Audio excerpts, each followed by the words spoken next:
Welcome in to the Fools on Stools podcast. My name is Cullen Brown, and as always, I'm joined by my co-star, Kevin Walker, and one of our lead insiders, Mr. Tyler Luker. Today is Thursday, July 14th. Hopefully, you're having a wonderful day from wherever you're listening. Thank you so much for tuning in. We got a lot to talk about today, everything in the world of baseball, including the home run derby and a sneak peek into the power rankings.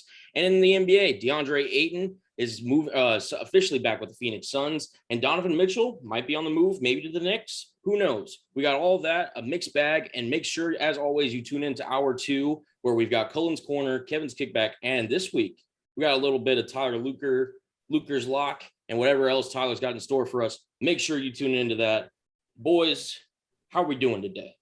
Well, I think we're doing fantastic, but for the people who are only listening to the show, I urge you to come watch us on Twitch because we just played some impromptu dress up, and I'm currently wearing a football helmet. Our insider, Tyler Luker, is wearing a catcher's mask and was lovely enough to play the harmonica for us at the beginning of the show. And Cullen is a bit of a mixture between about to give you a tech and might long snap a football. I don't know. I'm ready for training camp, man. Yeah, so you're missing out if you're not tuning into the show on video. It's hilarious. And the way you can find it is if you go on to the Fools on Stools Twitter. We post it there. So it's a show that you don't want to miss. But boys, I'm ready to talk some sports. We got a whole bunch of stuff to get into. And it's going to be a little bit later, an hour or two, but I'm hoping that Tyler can redeem himself for his Luker's Lock. Yeah, might need one pretty badly. We don't got to talk about the old one. No, listen. I don't think we're not gonna be talking too much hockey today, so I think you're safe. That's for sure. I do have a national day for y'all today, though. You got a national day? All I right. do. Let's do it quick. And then let's get into some MLB. Today's national day is National Mac and Cheese Day. Interesting. Who doesn't love some good old mac and cheese? How do y'all like y'all's mac and cheese? So believe it or not, I wasn't a fan of it growing up. I don't know. It was just one of those things. I just wasn't a fan. It wasn't something that like my parents ate when they were younger, so it was just like not introduced to me. And then like I discovered what it was, and I was like, oh my God, this is the most amazing thing ever. And yeah, no, I just listen. I'm as long as it's got cheese and some good mac, I'm straight. I'm good either way. Tyler, how about you? I don't know how many variations you can get, but That's true. Yeah. It's top three sides, I'd say, for a dinner. Okay. That's fair. Flying out. I think mac and cheese is one of those things that if you get a big enough bowl, you can just eat all for like a whole meal. True. So shout out mac and cheese, man. Being an all-timer. For sure. Yeah. Well, speaking of things that cannot be debated, I think everyone loves a little bit of the home run derby. And without any further ado, let's take it over to some Major League Baseball, where the full official bracket for the home run derby has been announced. I'm going to run through it quickly, and I'm going to need your guys' opinions afterwards. And they are ranked 1 through 8. So I'm just going to name the numbers, name the players, and then we'll get y'all's thoughts. In the number 1 slot, we got Kyle Schwarber going up against the 8 Albert Pujols. 4-5 is Juan Soto versus Jose Ramirez. 2-7 is Pete Alonso versus Ronald Acuna Jr. And just announced, like right before we went live, actually, Corey Seager, number 3, going up against Julio Rodriguez. A little division battle right there as the number 6 overall seed. Boys, how are we feeling about the home run derby? I'm feeling good. I will be there, but I think Pete's gonna fly through and get to the final. Because I mean his batting coach, same place every time. I mean he's won it the last 2 years for a reason. But I like the bracket this year. No Dodger, but that's sad. But Corey Seager making his return. He's got the most experience hitting home runs there. I could see him going far.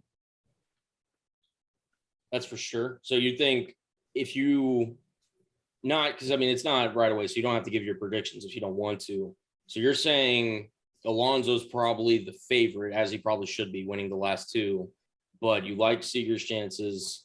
Over on the other side of the bracket, is there a guy that could potentially meet Alonso or Seager or whoever in the finals that you find particularly captivating, a little interesting?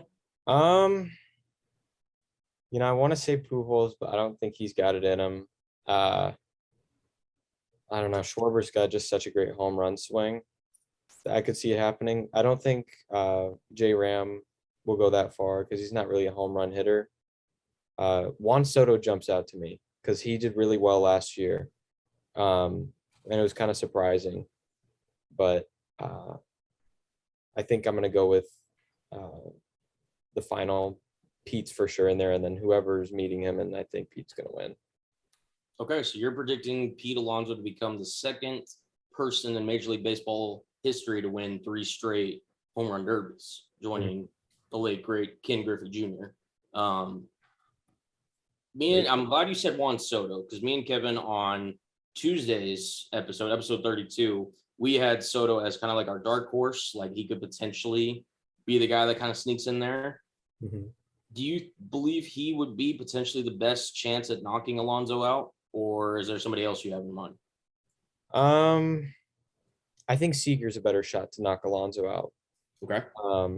Because he just has experience in that stadium. Because how Dodger Stadium works is during the day, like earlier on, the ball is flying out of the yard, but as soon as night hits, the wind starts blowing in from the ravine, and it's going to be much harder to hit those home runs. And I think Seager's just more of a home run hitter than Soto is, and he's used to those conditions.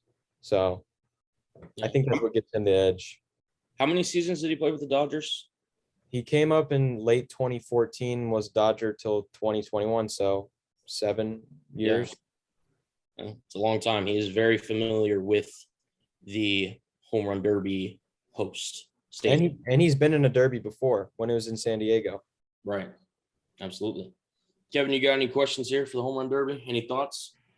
I really like the matchup between Juan Soto and Jose Ramirez as the 4-5, but I like Tyler's prediction for Corey Seager to be the one that could knock out Mr. Polar Bear, because I think anything that Tyler says, I instantly feel more confident in if it's something that I already believe, especially when it comes to baseball.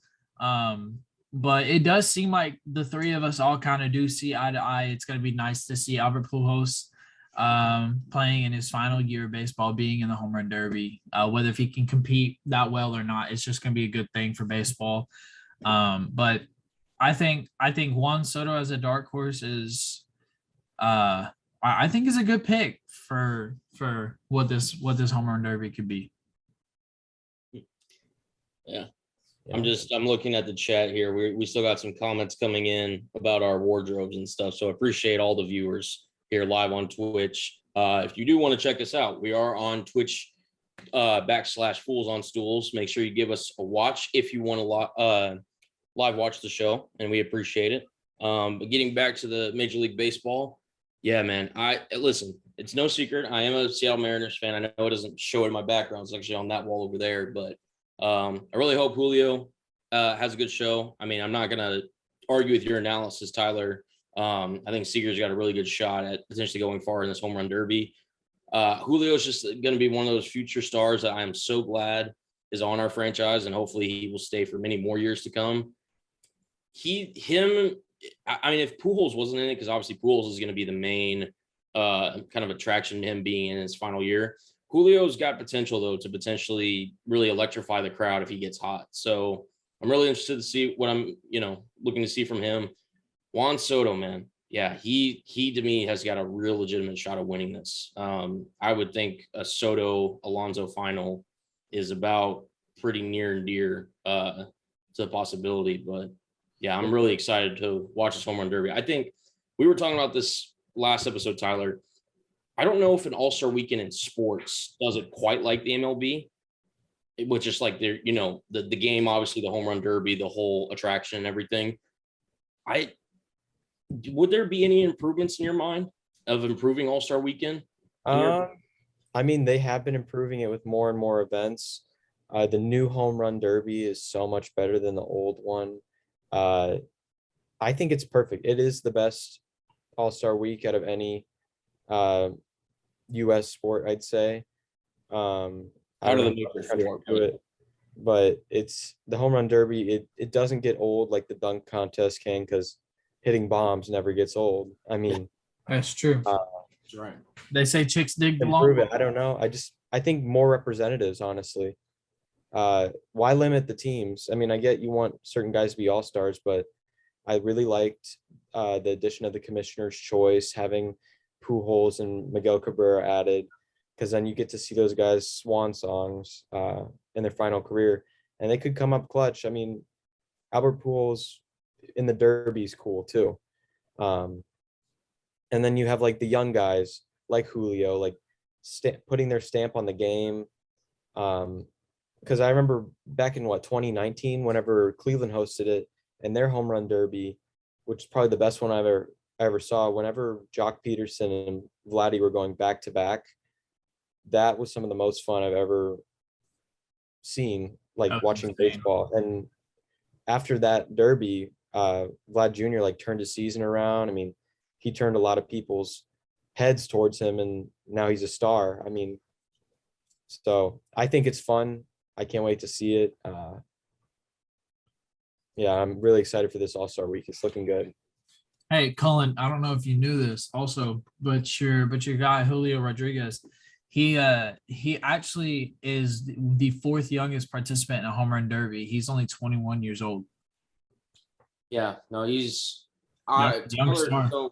so I obviously knew about Julio before the beginning of the season, but I don't know if I was as confident in him as Tyler, believe it or not. Shocker enough, Tyler was really backing Julio. And I'm so just happy with how good he is. The sky's the limit for him. I think he's going to be one of the best players in baseball for the next 10 plus years. And I'm so excited that he plays in the Pacific Northwest.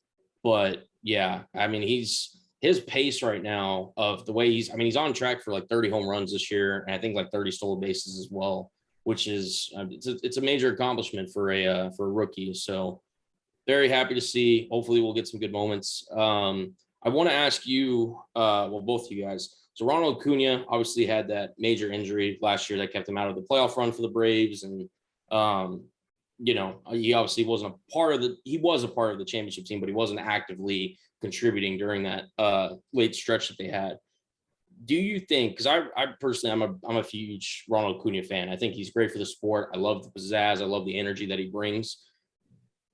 He got a tough draw with Alonso, admittedly, obviously being the two-time favorite. Do we give him any potential shot at, maybe making it interesting or even maybe forcing like an extra session or something? Because, I mean, it's not like he's a scrub. It's not like he's in there for no reason. But, I mean, he's going up against, as you put it, Kevin, the polar bear. So it's a tough draw for him, unfortunately. I think he can make it interesting because guys have taken Alonso pretty far, but I don't think you can take him down. I mean, this is what Pete like lives for this time of year. And in terms of like just a power hitter, nobody has a more pure one. The only argument is Stanton. He's built for the home run derby. And I think Alonso should have been the number one seed. So I think Acuna got screwed a little bit with that. But I don't think it'll be a blowout. I think it will be close, but I think Alonso's going to pull through. Yeah, it's tough. Kevin, you got anything you wanted to add before we switch gears here? Yeah, I think that, obviously, if Acuna can get hot, then it'll get interesting.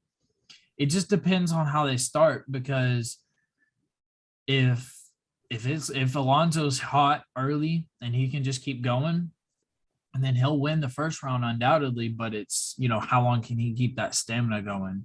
So I think Acuna has a chance. You know, I think you kind of always have a chance in the home run derby because anything can happen. You get a few stretch get a stretch of a few bad balls, and you lose out on some runs. So it's just it could go down either way. I think it could still be interesting though. I think top to bottom, the matchups that we're gonna have is gonna make for a pretty good home run derby, in my opinion. Well said. Well said. All right. Now, I know that's one event, and we're going to be talking more of the All-Star weekend once we get closer to it. Hopefully, we can get Tyler back on the show to give us a little breakdown on that. But I did want to also break in because there are actual games that are being played right now. And the MLB Power Rankings Week 14 has come out with their top 10. I'm going to run through them quickly, and I want to get y'all's thoughts on the current kind of just landscape of baseball, what we're kind of looking at. Because, I mean, we are on the home stretch. I think I'm not sure where the halfway mark is, but if we're there, we just recently passed it. So we are looking forward towards the rest of the season.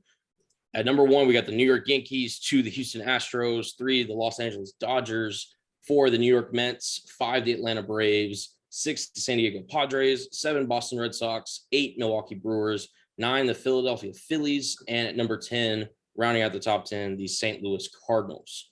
Boys, how are we looking overall at the landscape of baseball? You want to go first, Kevin? No, you got it. You're baseball man. All right. I mean, both leagues are very top heavy right now. But the best teams in baseball, like I think there's 3 teams, and they're like head and shoulders above everybody else. I'd say the Yankees, the Astros, and the Dodgers, they are a whole nother level. I mean, the Mets and the Braves are there too, but the Mets have free fallen as of late, and the Braves have really turned it up. But something about the Astros, Dodgers, and Yankees, if you look at the run differential, the Yankees lead baseball with 176 plus runs. The Dodgers are 155 and the Astros are 98. The Mets are 82 and the Braves are 69. They are performing high level offensively and defensively. I think that in general just will come playoff time, come second half, it's going to pull them way further ahead than any other team in the top 10. And I mean, the AL is the better league right now. I mean, the AL East is crazy, but in terms of running the league, it comes down to the Astros, Dodgers, and the Yankees. Kevin, you want to jump in? Yeah, so before I address the top few, I want to give a big old congrats to the Baltimore Orioles. They're number 17.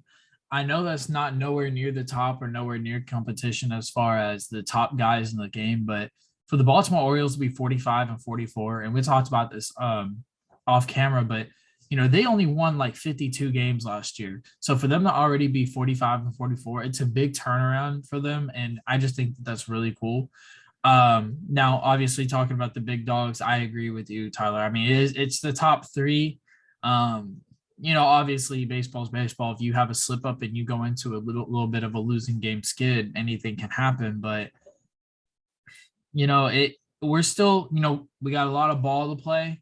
The All-Star break, can rejuvenate a lot of players and give them that burst that they need, even teams as a whole. So we'll see where this looks a few weeks out of the All-Star break, but I don't think, I think the Yankees in the past, people around baseball have always made fun of the Yankees and spending a lot of money in free agency and then not kind of really doing anything with it. It looks like they're doing a lot with it right now. They have a really, really strong pitching lineup, and they just obviously have hitters all over that squad. So, I don't think it's any surprise to the top 5 really. Maybe other than the Braves and the Astros, just with the Braves having a turnaround even without Freddie Freeman in that system. But we'll see where we look a few weeks after All-Star break. When if you look at the top teams and you compare them to other teams in the city, for example, the Mets and the Yankees and the Dodgers and the Angels and the Mets think similar. They build through free agency.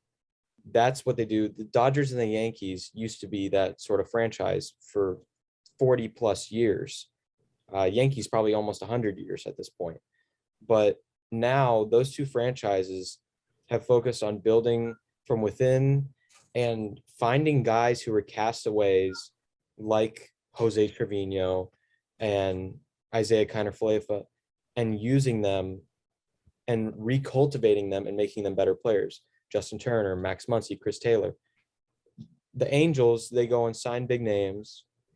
They're struggling because they have no pitching, but the Mets, they're signing big names and they're successful because of it. But come later in the year, I think the built from within teams, they're closer. I think they go farther. And the Astros, they're built like that too. I mean, they lost Correa and then they get Pena and they haven't skipped a beat. I mean, built from within, if you put money towards development, I think it leads to much better results. And I think every team who's not playing at Minute Maid, Yankee Stadium, or Dodger Stadium, they should be taking notes and learning what those teams do, because they are big market, they have big market money, but they do small market strategy. I think it's paying off. So we've actually got a question from our chat. You're live on Twitch. It's our Fools on Stools co-host who cannot be here with us, Anthony Council, loving to chime in. He's actually got a question for you, Tyler. He wants to know who's going to make the biggest jump after the All-Star break and potentially really down the line towards October, making a push for the playoffs and going deep in the playoffs. So it might be a weird take, but I'm going to go with the Philadelphia Phillies, because I think they're going to do what the Braves did last year when Acuna went down, and they're going to just buy at the deadline, which is always right after the All-Star game, because they're playing good baseball and they're missing Bryce Harper.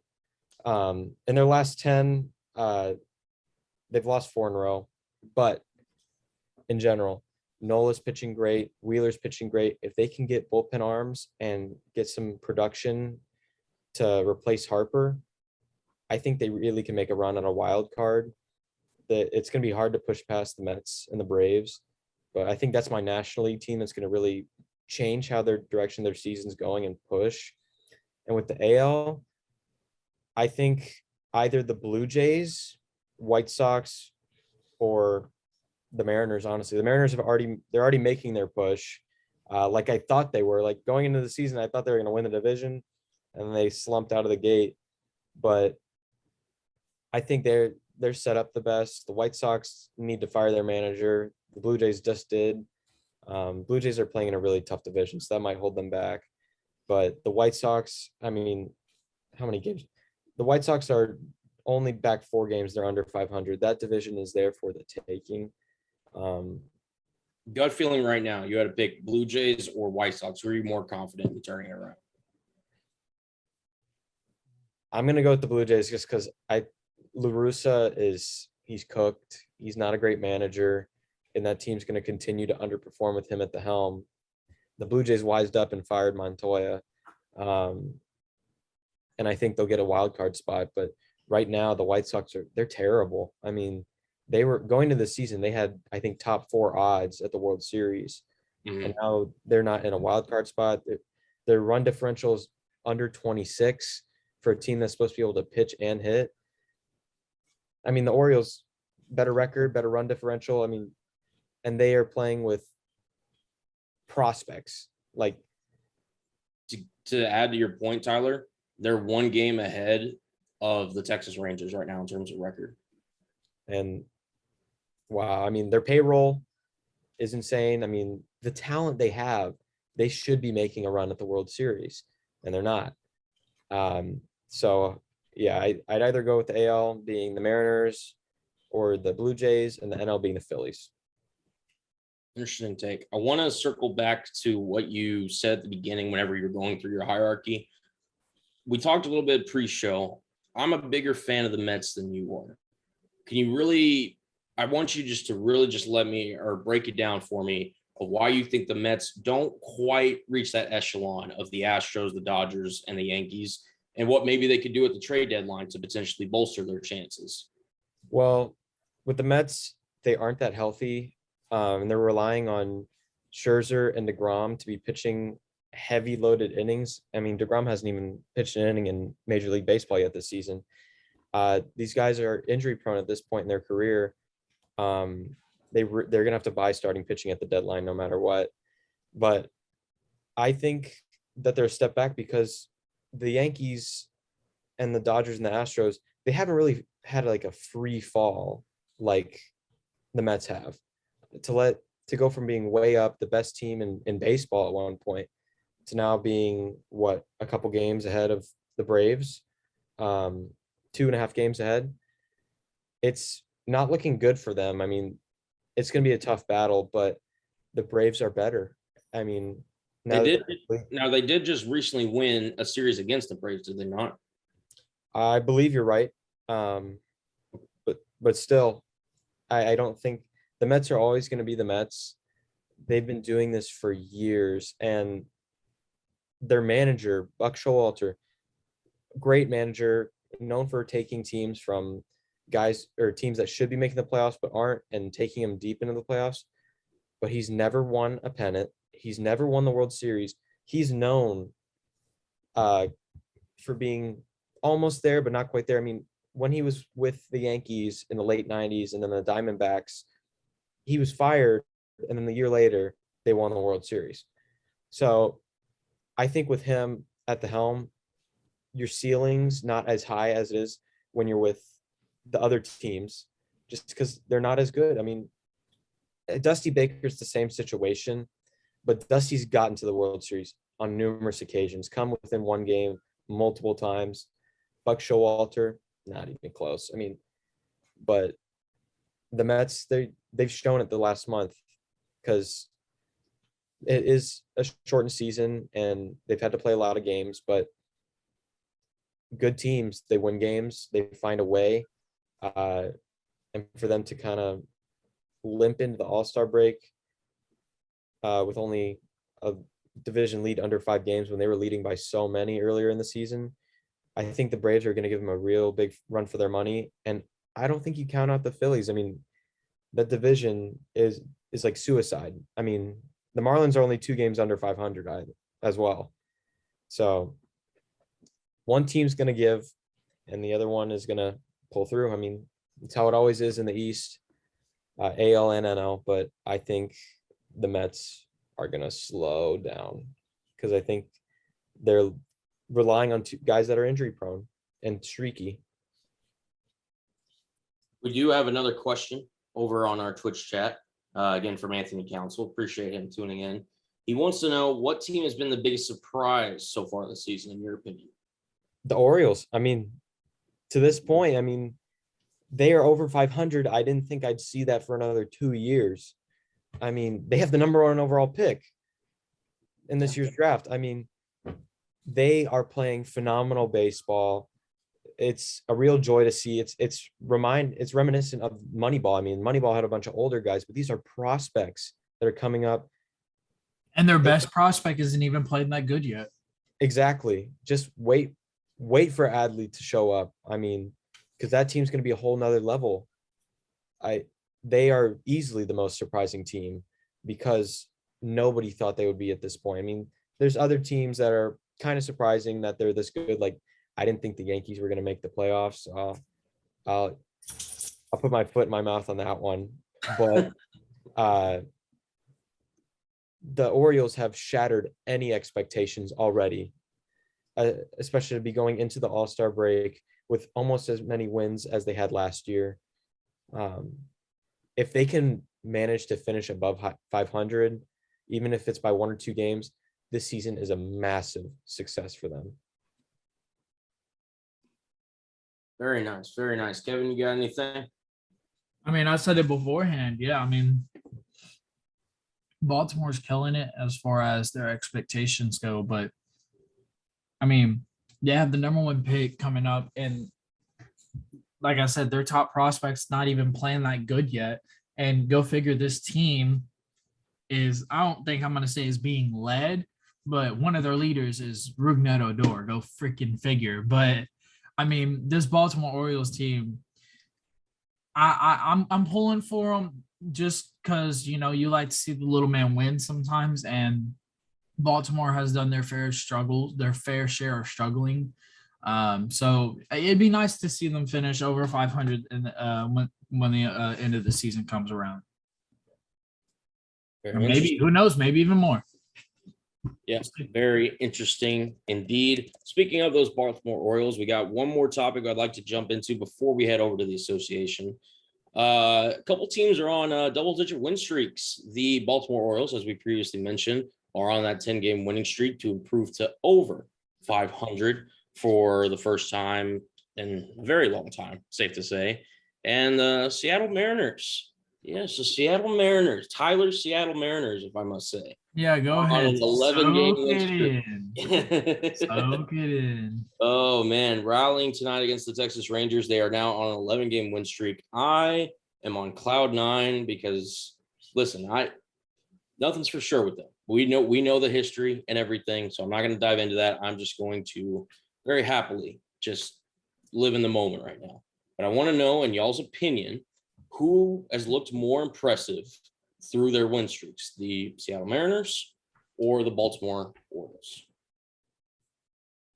I'm going to go with the Mariners because they started this win streak off by taking 2 out of 3 from Baltimore. They are finding ways to win. Or excuse me, they had a 3-game win streak, then lost the first game to Oakland, and then started streaking again.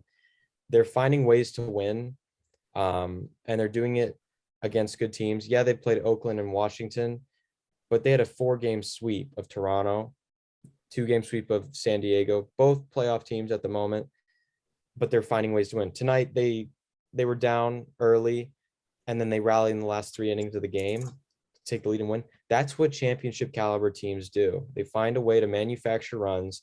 They find a way to take the lead late.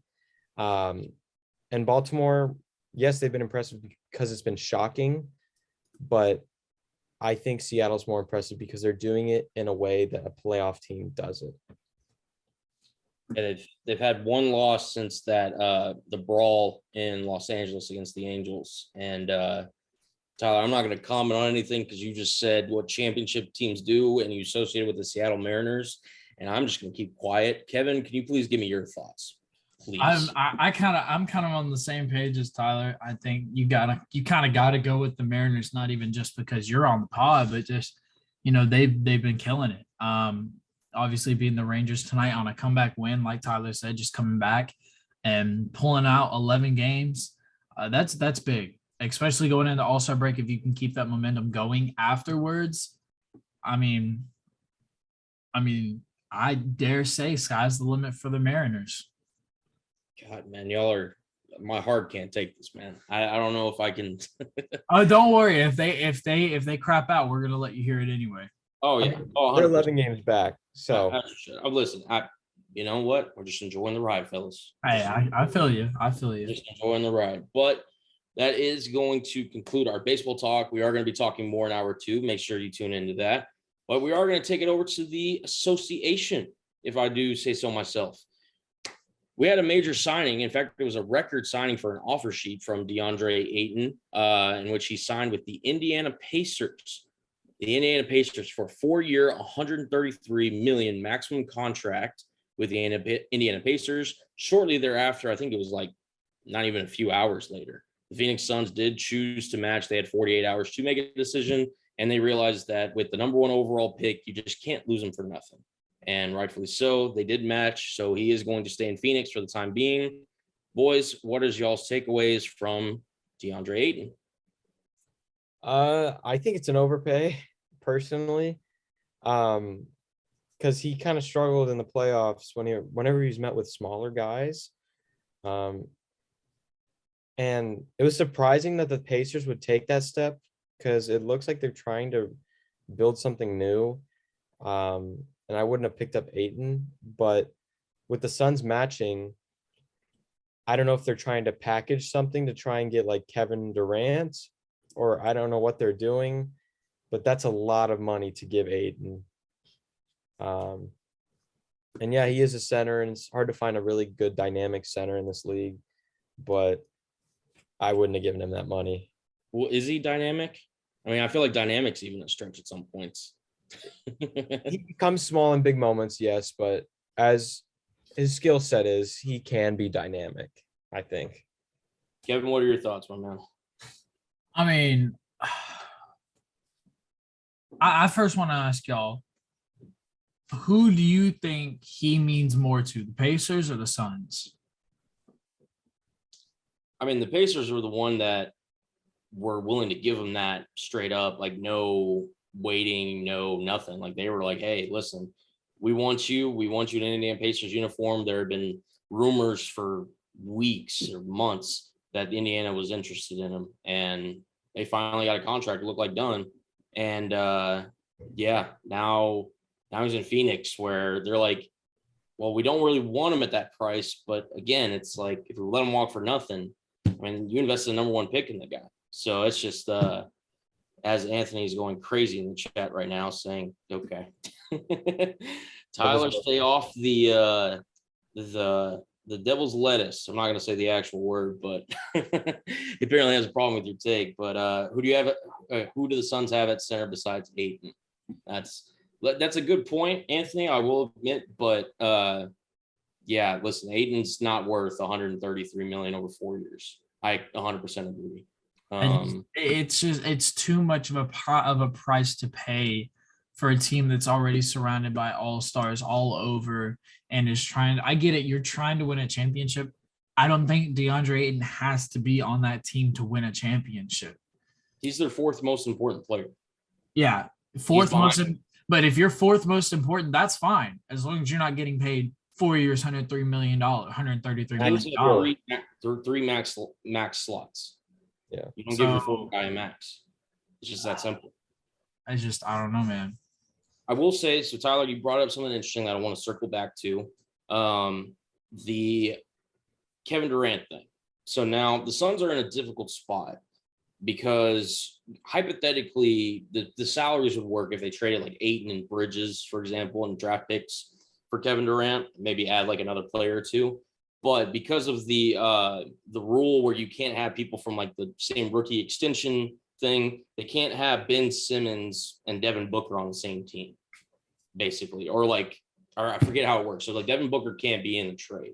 So there's been a lot of teams that have potentially floated the idea that it's going to be like a multiple team trade to try to get Kevin Durant to Phoenix.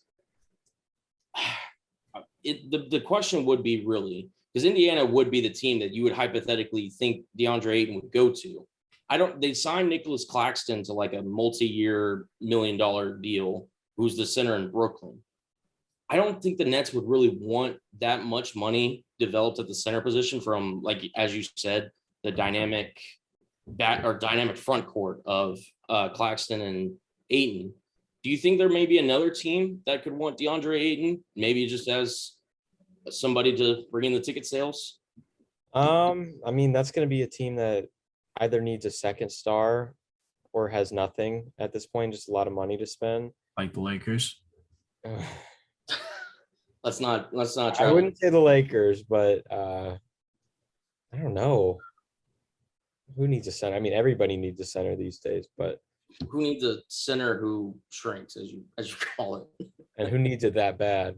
Right, exactly. And that's the question that Phoenix might have to deal with if they're trying to get Kevin Durant, because it's Ayton again. On maybe some other team, he could really afford to be one of those higher paying players, just as a cornerstone piece. I mean, he's still young. I mean, he just signed his rookie extension, so I mean, he's got time to improve. But does this basically mean that the Phoenix Suns are out for the Kevin Durant sweepstakes, though? I mean, I would be there. I don't feel like there's a way for it to be straight up. I don't know. I think you'd have to get more. I think there's too many complications. Yeah. Well, I mean, again, you can circumvent those complications by adding in those extra teams so that you can maybe send Ayton here, maybe get another player involved, send more draft picks to Brooklyn. But I don't see a straight shot of just what Phoenix currently has on the roster for Kevin Durant. Keep in mind, Brooklyn's still wanting like an all-star caliber player. Last I checked, Ayton or Bridges isn't quite there yet. I know Bridges finished runner-up in the Defensive Player of the Year. I just don't think it's going to be enough to get Kevin Durant. See, Anthony saying the Trailblazers. Trailblazers, I mean, yeah, that could be maybe. Yeah. I mean, Dame did sign the contract, so he must So they believe recently what the front yeah. office is doing. So they got Dame. I'm trying to think of the cap space with that. They just signed Anthony Simons to that big $100+ million contract. Maybe, I guess. I mean, that could be an option. Yeah, Portland would have to get involved too and send some pieces back to Brooklyn as well. So, and I think the Blazers mindset is they're trying to go defensive. And Ayton's not a bad defender by any means, but I don't know how much the interest level would be from Portland. But that's an interesting point, Anthony. Anthony really contributing in, even though he's not here. It's crazy how much airtime he's getting. Yeah, no, right. But yeah, so definitely something interesting to keep your eye on. But speaking of potential moves, I know, Kevin, you want to talk about this last episode, so I made sure to put it in this episode. Donovan Mitchell, Utah Jazz. Apparently, they are reported listening to teams' offers. Apparently, the New York Knicks also came very close in making a deal to trade for the All-Star guard. I'm looking at the odds right now, and they were updated roughly around lunchtime, so hopefully they haven't changed too much. But the Knicks are the favorite to land Donovan Mitchell, with the Heat and the Celtics rounding out the top three. My question is where do you guys want to see Donovan Mitchell if it's not in Utah? I don't think there's a real way that Boston can get him and not give up too much. The Heat, I don't really know if he would really fit in with that Heat culture. But then again, I could be wrong. You know, it's been proven time and time again that players can fit in the Heat culture, quotations, whatever you want to put around it. So I think the Knicks are the favorite to sign him, and it'll probably happen to, it's just going to take a little bit. But I mean, if it's not the Knicks and it's not the Heat and it's not the Boston Celtics, it's kind of, I could be overdoing it a little bit, but it's kind of like the Kevin Durant situation. All other teams in the NBA should be calling about, hey, what's the price for Donovan Mitchell? You know, it never hurts to add a superstar. So, as much as I'd love to say the Mavericks, I know that's not a realistic shot. We'd have to give up too much for him too. So it's kind of a tough situation where he could go. Would he go to a championship contender? Would he go to a team that's in a rebuilding stage? Because it's kind of where Utah's at now. So it's kind of, where is this all going to end? So, I mean, Tyler, was it you or Cullen that had that package that the Knicks were trying to send, that the Knicks were trying to send to Utah? It was me. Okay. Can you say that again? So there was a reported deal between the New York Knicks and the Utah Jazz that the Knicks, I believe it was the Knicks who declined it. Yes, the Knicks ended up declining. So reportedly for Donovan Mitchell, the Jazz wanted Emmanuel Quickly, Obi Toppin, Quentin Grimes, Miles McBride, and not one, not two, not three, not four, not five, but 6 first-round picks for Mr. Donovan Mitchell. 2 things obviously jump out of that. One is obviously the 6 first-round picks that I'm sure you guys are chomping at the bit to talk about. But the second thing that I briefly mentioned earlier, RJ Barrett not being in the deal. To me, I feel like he would have been like for sure a piece that would be going back to Utah if the Knicks were to make a trade. And apparently the Jazz didn't mention him in there once. So yeah, what are y'all's thoughts on that potential deal that was apparently close to happening? Just absolutely insane that a team could think that a person is valued at 6 first-round picks. And multiple players. And multiple all-star young players. I don't know if they've quite been an all-star yet, but maybe all-star potential. They're still first-round picks. I mean, there's just no way. I mean, look, Donovan Mitchell's a really good basketball player. He's played great. He's played in a tough system in Utah. But I mean, he has his moments where he has not clutched up for the Utah Jazz, and I'll be the first to say that he has clutched up for them a lot. but multiple first-round playoff exits, and plus me as a Mavericks fan, I know what first-round playoff exits are all about, but the Utah Jazz have struggled, and they just lost their head coach. Mhm. Donovan Mitchell has to step up, but to give a guy that's still kind of in question on his leadership eligibility, give a team 6 first-round picks and almost an entire squad, that's just too much. I mean, 6 years, that's a whole championship window that you're giving away. I I don't even think he worked that well on the Knicks. I mean, I think the best option's the Heat. Or any team that's like built up defensively, because the big hole in Mitchell's game is he's not a good defender at the perimeter.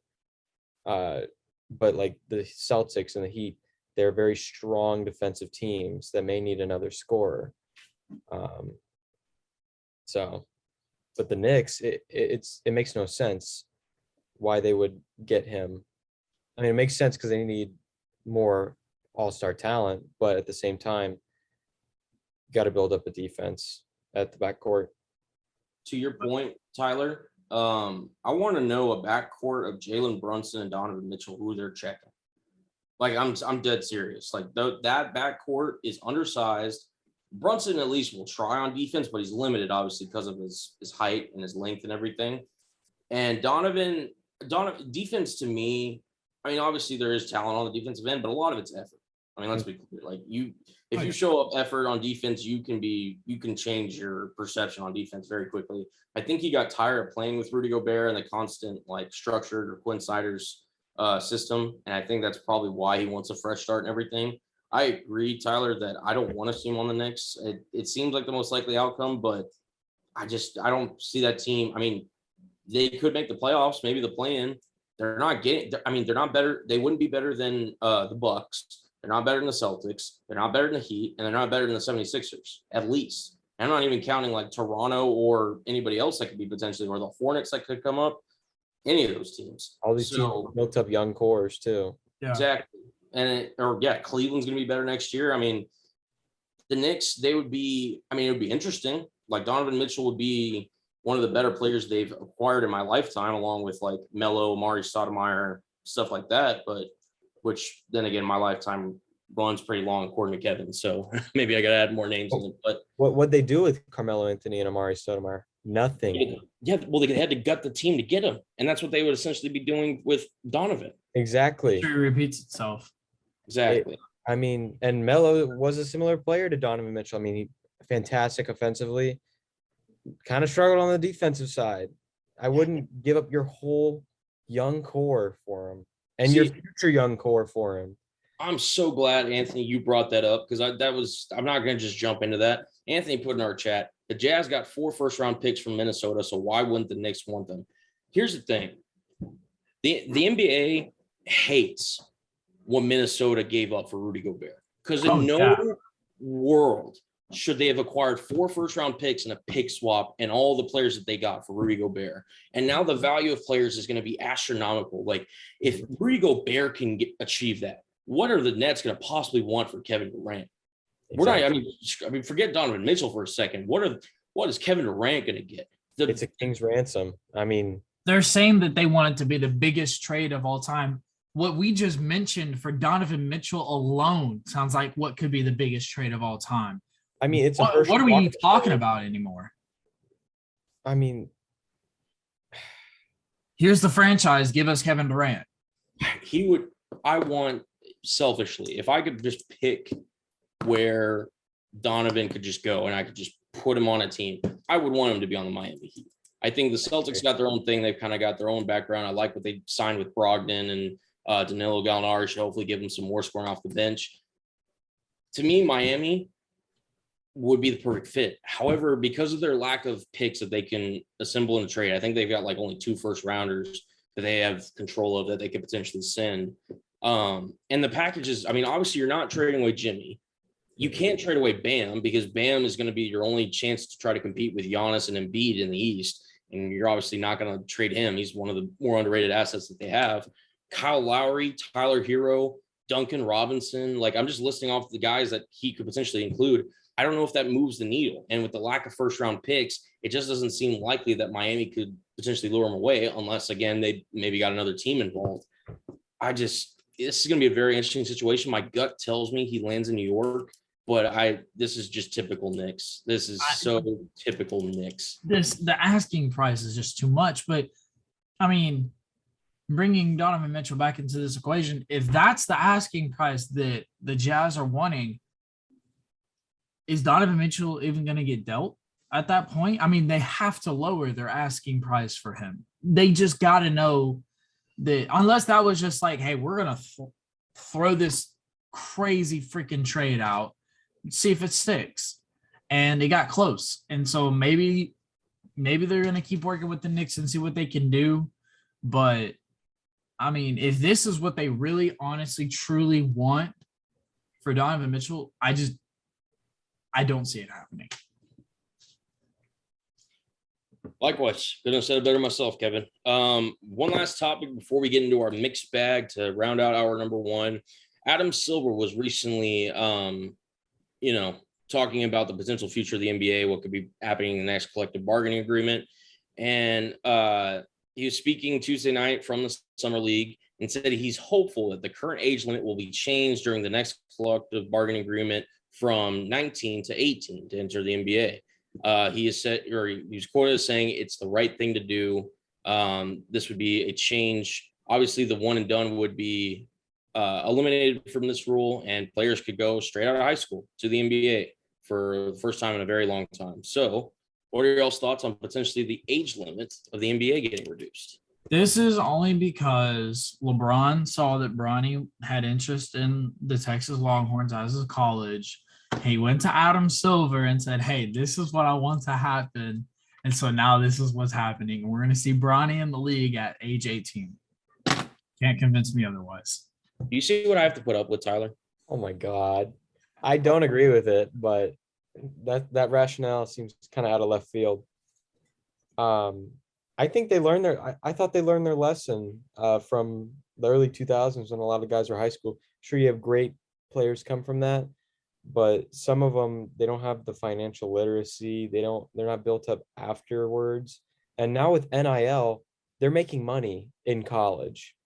Because I think that was a big problem. Guys would go from high school, they don't have much money, and they go to college and they can't make money for that year. But now with NIL, you can make money, you can make yourself successful.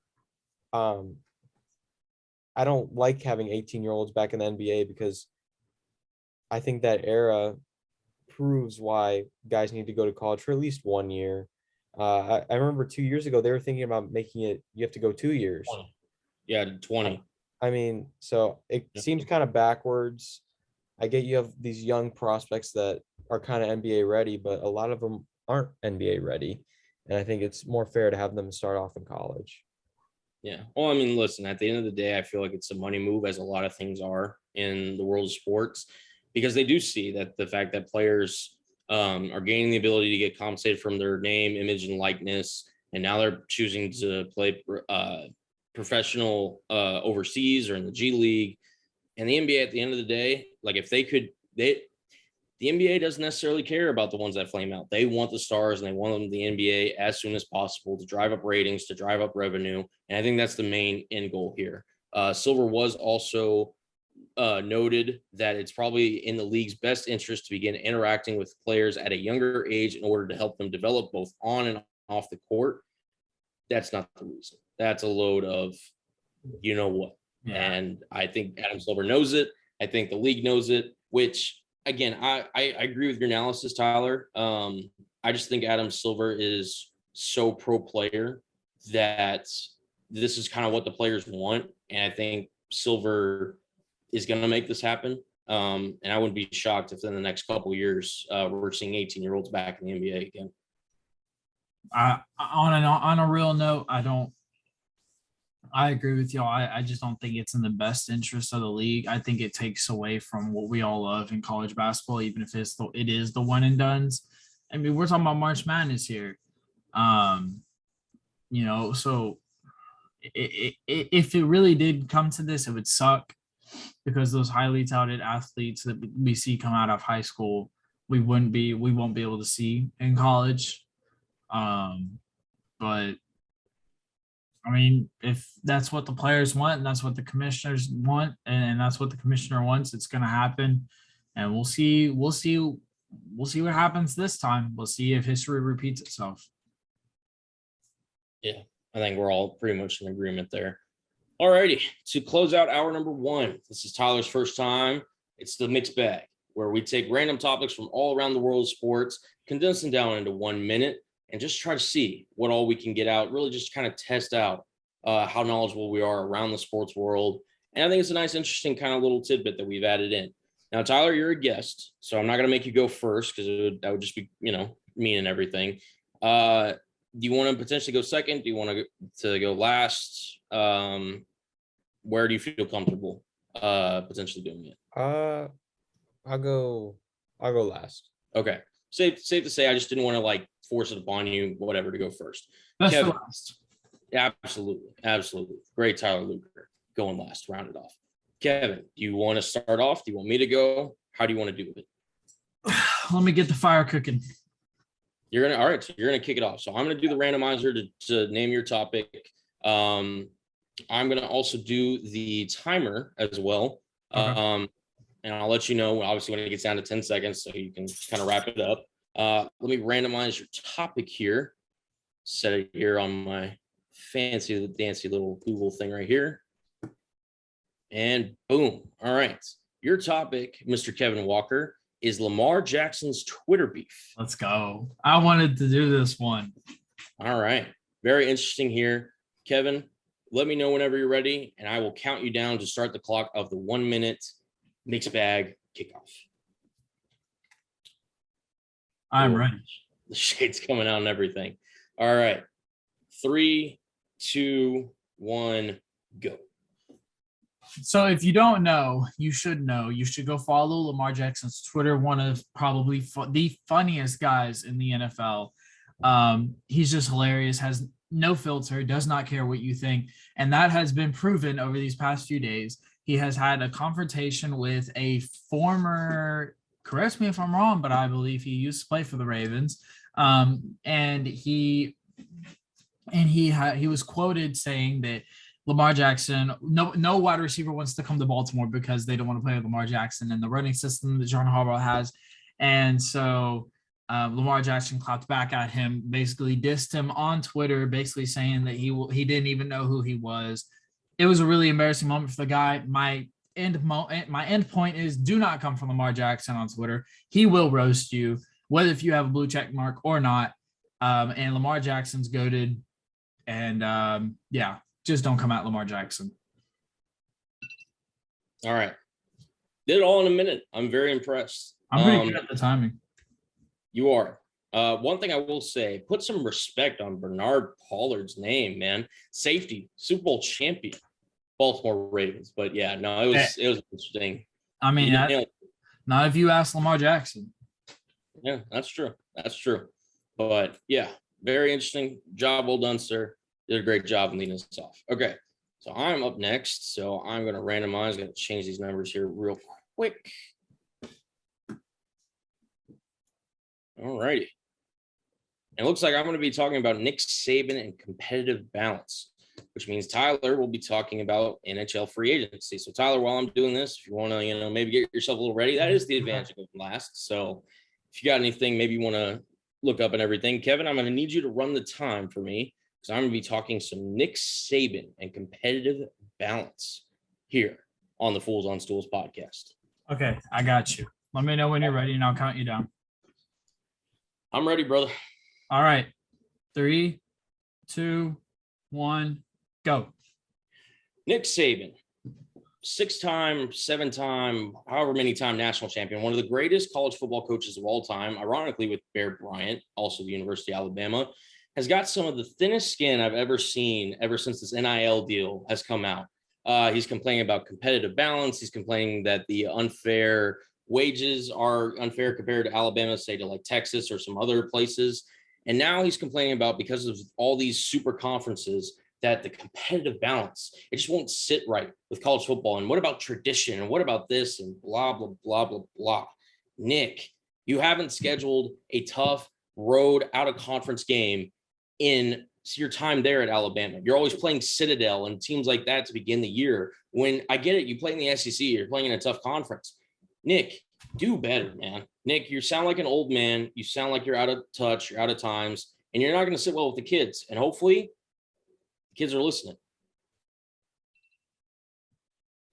Not bad. Not bad. Not bad. Yeah. Grow up, Nick Saban. Grow up. All right. I will do the clock tick down for Mr. Luker. Tyler, I gave you a little bit extra heads up, so hopefully I'm not rushing you too much with this since this is your first time on the subject.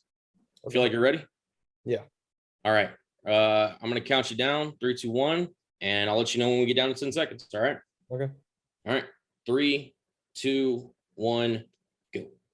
So for the NHL free agency, it has been the summer of overpays this far. I mean, guys are getting huge contracts like Claude Giroux. He's past his prime. He's getting a big deal. Johnny Hockey coming out of nowhere to join the Blue Jackets. It was a surprise. I think it's good for their team. But I want to focus on the Stars because we are Dallas area. The Stars did slightly overpay Marchment, but he just had a career year. They needed some help defensively with physicality as well. And I think they really improved by grabbing him. I mean, he's fantastic as a defender, as a wing. So that just improves their defense even more. And then just they need some scoring help to just help with the first line of Pavelski, Hintz, and Robertson. Because guys like Seguin did have a better year last year, but Ben seems like he's cooked. They really need to improve their scoring, and I think the signings they're making are improving that. And they're getting younger. That's the thing. But so far with NHL free agency, it's been interesting because guys are going to teams that you would never expect them to go to, like Giroux going to the Senators and Gaudreau to the Blue Jackets. But it's been kind of a joy to see because the NHL, I mean, when I'm saying an overpay for Marchment, he's getting $4.5 million a year. Doesn't seem that big when compared to other sports, but it is big in the NHL. But it has been an interesting free agency thus far, and I think it's only going to heat up as we go along. All right. Well, for your first time, I will say you nailed the knowledge, the information, everything. You did go over the time limit by a significant amount, but it was your first time, and it's a lot. It's a big topic for you to try to nail down in 1 minute. So I appreciate you giving us quality over the quantity of time that we were asking for. So I do appreciate that, Mr. Luker. Job well done, boys. It's another mixed bag. I just realized we actually went in order: first, second, third on the topics. First, second, third order. Very nice, really smooth. So appreciate y'all as always tuning in to the Fools on Stools podcast. We are going to be back for hour 2 with Cullen's Corner, Luker's Lock, and Kevin's Kickback, among many other things. So make sure you tune into that. Boys, you got anything to say before we close out hour number 1? Hour 2 is going to be hilarious. Be sure to tune in. Hopefully Luker can get his Luker's Lock intact, and hey, maybe we might be wearing something funny. So tune in. Absolutely. All right. From the Fools on Stools, make sure you tune in to episode 33 from Cullen Brown, myself, Kevin Walker, Tyler Luker, saying thank you so much and peace.